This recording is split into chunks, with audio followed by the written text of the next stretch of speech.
ভারতবেলা digital Bangla 24x7 এর পুজো পরিক্রমা 2025-এর সেরা পুজোগুলির মধ্যে অন্যতম সেরা পুজো আদর্শনগর পূর্ব সার্বজনীনের।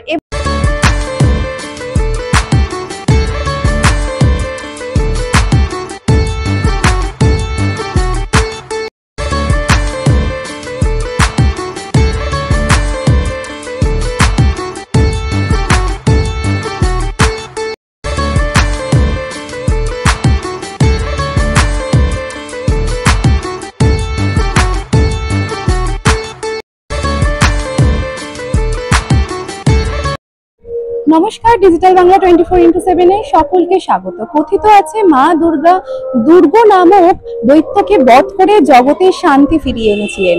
আর এই মুহূর্তে রয়েছে আদর্শনগর পূর্ব সার্বজনীন ক্লাবের সদস্যরা আমাদের সঙ্গে রয়েছেন, কথা বলে নেব তাদের সঙ্গে। তাদের এবছরের ভাবনা শান্তি। এই ভাবনার মাধ্যমে মানুষের কাছে কি বার্তা পৌঁছে দিতে চাইছে সেটাই শুনে নেব। নমস্কার সকলকে, শুভ ষষ্ঠীর অনেক শুভেচ্ছা। দাদা, প্রথমে পরিচয়টা জানবো। আমি এই ক্লাবের এই পুজো কমিটির সেক্রেটারি, সেই হিসাবে জয়েন্ট সেক্রেটারি একজন। আমি হচ্ছে পঙ্কজ কুমার দাস আর কুশচন্দ্র দাস, আমরা দুজনেই আমরা এখানকার এই ক্লাবের সদস্য এবং সেক্রেটারি। কত বছরের পুজো এটা? 33 বছরের পুজো চলছে এখন, এই বছর নিয়ে 33 বছর চলছে। প্রতি বছরে কি থিম হয়? প্রতি বছর আগে সাবেকি আনায় আমরা পুজোটা করতাম, বিগত কয়েক বছর ধরেই আমরা এই থিমের দিকে আমরা একটু চিন্তা ভাবনা নিয়েছি, যে পরিবেশ এবং ধরুন এই শান্তি যুদ্ধ এই সবগুলো নিয়ে। কেননা এক একটা যা আমাদের এই পরিবেশের উপরে বা এই বিশ্বের মধ্যে যেসব মানে সমস্যাগুলো দেখা দেয়, সেই সমস্যাগুলোকে তুলে ধরার জন্য আমরা এই পুজো কমিটি এক একটা বছর এক রকম থিম দিয়ে আমরা সেটাকে পরিবেশনা করতে চাই বা পরিবেশন করতে চাই। যে এই থিমের মাধ্যমে বার্তা দিতে চাই যে এরকম আপনাদের মাধ্যমে এবং আমাদের সামাজিক যারা আছেন তাদের মাধ্যমে, যে এই উদ্দেশ্যটা যে আমাদের কিছু কিছু জায়গায় যে সমস্যাগুলো তৈরি হয় সেটাকে আমরা তুলে ধরতে চেষ্টা করি। আমার কাছে আসছি যে এবছরের থিম হচ্ছে শান্তি, এই সম্পর্কে একটু শুনুন। এখন আমাদের দেশে বা পৃথিবীর বিভিন্ন জায়গায় যেরকম হানাহানি হচ্ছে বা বিভেদ সৃষ্টি করে পরস্পর মারপিট বা দাঙ্গা বাজাবার চেষ্টা হচ্ছে, এবং সেই তাকে মানে কোনো এসের দ্বারা উপস্থাপনের দ্বারা থামাবার জন্য আমাদের ভগবান বুদ্ধ তার বাণী শান্তি এবং অহিংসা যে বাণী প্রচার করে গেছেন তাকে উপস্থাপনা করার জন্যই আমরা এই ইয়েটা, যাতে ভবিষ্যতে আমরা হানাহানি তো চাই না, মানে এমনি মানুষে হানাহানি করলে আমাদের ক্ষতি হয়, কোনো উপকার আজ পর্যন্ত হয়নি আর কি। মনেস্ট্রির আদলে এই মণ্ডপটা সেজেছে। মনেস্ট্রি মানে শান্তি, সেটা আমরা জানি, আপনাদের থিমও শান্তি, কি বলবেন?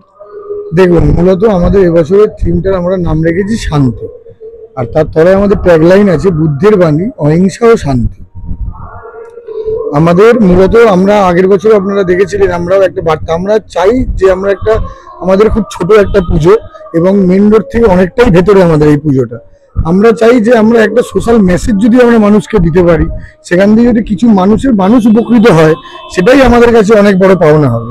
সেক্ষেত্রে আমাদের এবছরের থিম ছিল, আমাদের যেটা ভাবনাটা ছিল শান্তিটা আমরা করতে গেছি। কারণ আপনারা দেখছেন বিগত কিছু দিন ধরে বা কিছু মাস ধরে বিভিন্ন দেশের সাথে বিভিন্ন দেশের রাজ্যের সাথে রাজ্যের বিভিন্ন জায়গায় একটা অশান্তির বাতাবরণ তৈরি হয়েছে, কিন্তু আলটিমেটলি যুদ্ধ করে কোনোদিন শান্তি ফিরতে পারে না।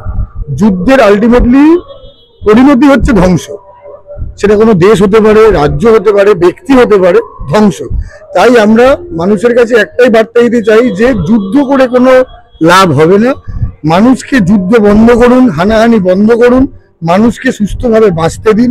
মানুষ এমনি বিভিন্নভাবে বিভিন্ন দিক থেকে অনেক রকমভাবে প্রবলেমের মধ্যে থাকে, তার মধ্যে যদি একটা দেশে বা একটা রাজ্যে বা একটা জায়গায় যদি যুদ্ধ বা এরকম ধরনের পরিস্থিতি তৈরি হয়, তখন মানুষের আরো অবনতি হবে, উন্নতি কোনোদিন হবে না। সেক্ষেত্রে আমাদের একটা ছোট্ট মেসেজ আপনাদের মাধ্যমেও দিচ্ছি যে যুদ্ধ বন্ধ হোক, শান্তি ফিরে আসুক। আর আমাদের এই মনেস্ট্রির আদলে তৈরি করার একটাই কারণ, আমরা সবাই জানি যে গৌতম বুদ্ধ হচ্ছে আমাদের শান্তির জনক। তাই আজকে আমরা তাকে তুলে ধরতে চেয়েছি, যে এছাড়া আমরা আর কিছু পাইনি, যার জন্য আমরা ভেবেছি গৌতম বুদ্ধকেই যদি আমরা তুলে ধরতে পারি। কারণ আমরা বিভিন্ন জায়গায় ঘুরতে গেলে দেখতে পাবেন যে বিভিন্ন মনেস্ট্রিতে যেরকম একটা এনভায়রনমেন্ট পরিবেশ থাকে, আমরা সেরকম পরিবেশ তোলার একটা চেষ্টা করেছি। সাধকবেলা ডিজিটাল বাংলা 24x7 এর পুজো পরিক্রমা 2025-এর সেরা পুজোগুলির মধ্যে অন্যতম সেরা পুজো আদর্শনগর পূর্ব সার্বজনীনের এবছরের ভাবনা শান্তি। সার্বজনীন দুর্গা উৎসব কমিটি,